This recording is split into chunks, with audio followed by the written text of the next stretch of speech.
Oi, gente. Eu tô gravando esse vídeo, o que não é uma coisa confortável pra mim, porque eu não costumo fazer isso. Mas essa semana eu entrei em contato com a leitura de um livro que foi, assim, fundamental pra mim. Foi uma indicação da Verena, que faz parte do grupo de estudos que eu tô participando, em design relacional. Inclusive, agradeço a indicação, Verena, e agradeço também ao grupo pelo contato com essas leituras. E eu quero compartilhar, porque as coisas têm sido muito difíceis, né? E eu acho que essa leitura traz um pouco uma perspectiva de que a imobilidade ela não é inexorável. As coisas elas não precisam continuar da forma como elas estão. E a gente tem assistido a um ano de coisas muito difíceis e, pelo menos para mim, o sentimento de que eu não consigo mudar as coisas me pega assim de uma forma muito forte, muito profunda. E aí ler esse texto é um pingo de esperança, assim, de que é possível fazer diferente. E aí eu queria compartilhar, assim, um pouco do que eu li. É um livro que chama Pedagogia da Indignação. Foi organizado pela Anitta, a companheira do Paulo Freire, acho que um ano depois do falecimento dele. Mas ela fala que não é um livro póstumo, é um livro para comemorar a vida e a obra dele. E aí, o prefácio do livro foi uma carta escrita pelo Baduino Andreola. E ele escreveu essa carta como se fosse uma resposta ao livro, que uma coletânea de cartas, né? A primeira parte são as cartas pedagógicas que o Paulo estava escrevendo e aí não conseguiu publicar por conta do seu falecimento. E aí o Baduino, ele escreve essa carta como se ele estivesse dialogando com essas cartas, né? E dialogando com o próprio Paulo. Mas ele escreve em 2000. E eu achei muito bonita. E eu queria compartilhar. São apenas fragmentos, alguns trechos que eu acho que são muito atuais. Paulo, a leitura de tuas cartas pedagógicas foi para mim como uma imersão numa imensa onda cósmica de ânimo, de esperança e do sentimento de que vale a pena persistir na luta. Sinceramente, há momentos em que a desesperança e a depressão parecem prevalecer. Mas ao sentir-te e ao ouvir-te inteiramente fiel até o fim na tua opção irrevogável de lutar, denunciando e anunciando com a veemência de sempre, tais sentimentos se esvaem. A terceira carta, que permaneceu incompleta sobre tua mesa, da qual tomamos conhecimento imediatamente após tua morte, pelo fragmento publicado pela Folha de São Paulo, nos revela, com eloquência, a dimensão desta tua fidelidade total ao projeto coletivo de libertação, de que foste o inspirador maior e que prossegue como um dos grandes projetos de solidariedade que pertencem hoje à humanidade. Ao refletir sobre essa tua perseverança perene, lembrei-me de 3 insígnes intelectuais que me ajudam a caracterizá-la no seu significado histórico. Teu e nosso grande amigo, parceiro incomparável de tuas lutas, Hernani M. Fiore, na última conversa que com ele tiveste em 84, disse: Paulo, estou feliz porque não paraste. Paulo, achei altamente expressivo o título Pedagogia da Indignação, escolhido por Nita para o livro, que contém tuas cartas pedagógicas. Penso, porém, que mesmo ao denunciar com indignação, tu sabias ser mansamente respeitoso das pessoas. Confesso-te que às vezes não consigo imitar tua mansidão. Foi assim que, num artigo meu, ao sentar nessas reflexões de Petras, num tom irreverente escrevi: eu me pergunto se os numerosos ex-revolucionários e ex-esquerdistas foram realmente revolucionários. Eu chego a pensar que certas vocações revolucionárias têm muito mais a ver com Freud do que com Marx. Ou seja, parece tratar-se de reprises equivocadas, ao longo da vida, de revoltas edipianas mal solucionadas, mais do que de autênticas vocações revolucionárias.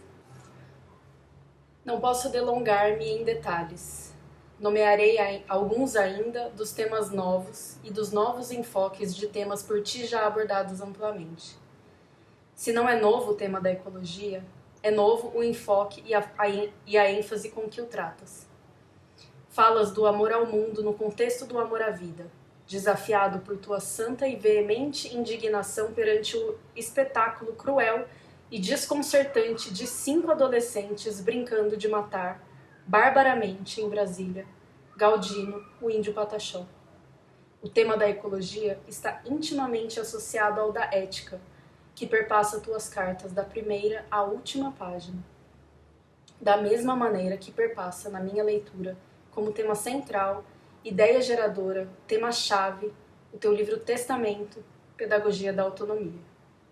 Tu contrapões nas cartas, como naquele livro, a ética universal do ser humano, a ética da solidariedade, a ética do mercado, insensível a todo reclamo dos agentes, insensível a todo reclamo das gentes e apenas aberta à gulodice do lucro. Paulo, há um novo modismo por aí, inclusive entre ex-revolucionários arrependidos, propalando que não tem mais sentido na pós-modernidade falar as linguagens da ética e da política, superadas pelos delírios fatalistas da globalização e da internet. Que bom, Paulo, que não paraste, proclamando até o fim, com o vigor de um pedagogo profeta, as dimensões ética e política como exigências ontológico-existenciais e históricas da pessoa e da convivência humana, e em particular da educação. A leitura atenta de tuas cartas exigirá de todos nós uma releitura de tua obra. Elas acrescentam novas dimensões, ressignificando em sua totalidade o teu legado. Sem esquecer as perspectivas da inteligência, da razão, da corporeidade, da ética e da política para a existência pessoal e coletiva, enfatizas também o papel das emoções dos sentimentos, dos desejos, da vontade, da decisão, da resistência, da escolha, da curiosidade, da criatividade, da intuição, da esteticidade, da boniteza da vida, do mundo, do conhecimento. No que tange às emoções, reafirmas a amorosidade e a afetividade como fatores básicos da vida humana e da educação. Com relação à política, o problema do poder adquire novas configurações. Contra as tentações de abdicar da luta, de renunciar à utopia, de negar a esperança, denunciaste com o mesmo vigor com que denunciaste em Pedagogia da Autonomia todas as formas de compreensão mecanicista e determinista da história, e proclamas: uma das primordiais tarefas da pedagogia crítica radical libertadora é trabalhar contra a força da ideologia fatalista dominante, que estimula a imobilidade dos oprimidos e sua acomodação à realidade injusta, necessária ao movimento dos dominadores. É defender uma prática docente, em que o ensino rigoroso dos conteúdos jamais se faça de forma fria, mecânica e mentirosamente neutra. Baseado na convicção de que o amanhã não é algo inexorável e de que por isso mesmo não está dado de antemão, anuncias a viabilidade de um projeto de mundo e o direito das classes populares de participar dos debates em torno de um projeto de mundo. Paulo, tu consideras as classes populares, organizadas em seus movimentos próprios, portadoras do sonho viável e agentes históricos da mudança. Entre esses movimentos populares, salientas a importância histórica do MST. Depois de lembrares a trajetória de lutas do Sem Terra, de ontem e de hoje, refletindo sobre a grande marcha que o MST do Brasil inteiro realizou em 97, declaras: que bom seria se outras marchas seguissem a sua. A marcha dos desempregados, dos injustiçados, dos que protestam contra a impunidade, dos que clamam contra a violência, contra a mentira e o desrespeito à coisa pública. A marcha do sem-teto, dos sem escola, dos sem hospital, dos renegados. A marcha esperançosa dos que sabem que mudar é possível. E depois dessa segunda carta que o Paulo fala, chama essa marcha, a Anitta descreve um pouco a situação na qual ela foi escrita. E eu vou citar aqui o trecho dela. Devo e quero testemunhar aqui a emoção de Paulo em 17 de abril de 97, quando a Marcha do Sem Terra, organizadamente, vinda de diferentes partes de nosso país, fazendo-se um só corpo nos corpos de crianças, velhos e jovens, negros ou brancos, entrou em Brasília. Ele havia me convidado para assistirmos ao evento político pela televisão, desde que não estávamos lá na capital, com eles e elas, nesta marcha, na qual muitos peregrinavam há 3 meses. Quando Paulo viu aquela multidão entrando, altiva e disciplinadamente, na esplanada dos ministérios, ficou de pé, caminhando de um lado para o outro da sala, com os pelos do corpo eriçados, poros abertos e suor quente. Repetia, com voz emocionada, falando para o sem terra e não para mim, estas palavras, carregadas da sua compreensão perante o mundo.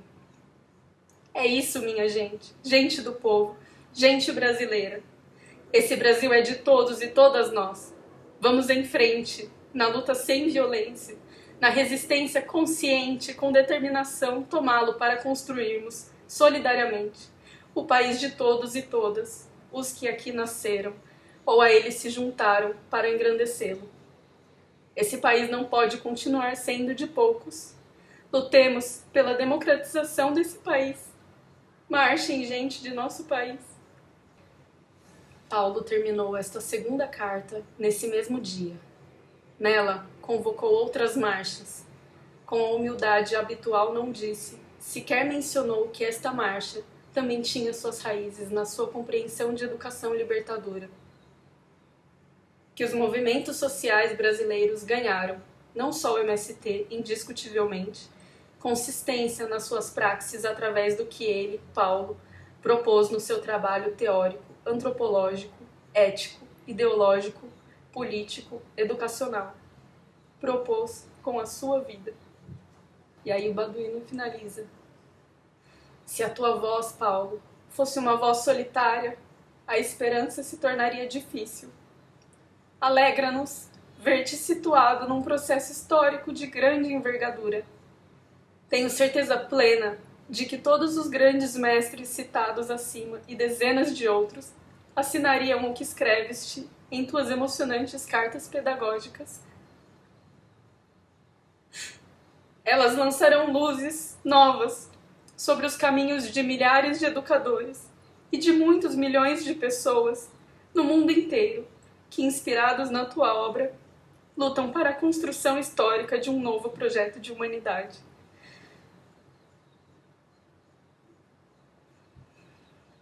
E eu me emociono com essa leitura e eu quis compartilhar exatamente porque eu sinto que a cada dia a realidade bate forte de frente com essa nossa vontade de mudança. Mas eu tenho muita fé nas palavras de que o amanhã não é algo inexorável e de que a gente consegue mudar as coisas. E quando o Baduino fala que o Paulo não está sozinho, eu concordo e eu tenho fé nisso, de que apesar de estarmos isolados, a gente não está sozinho.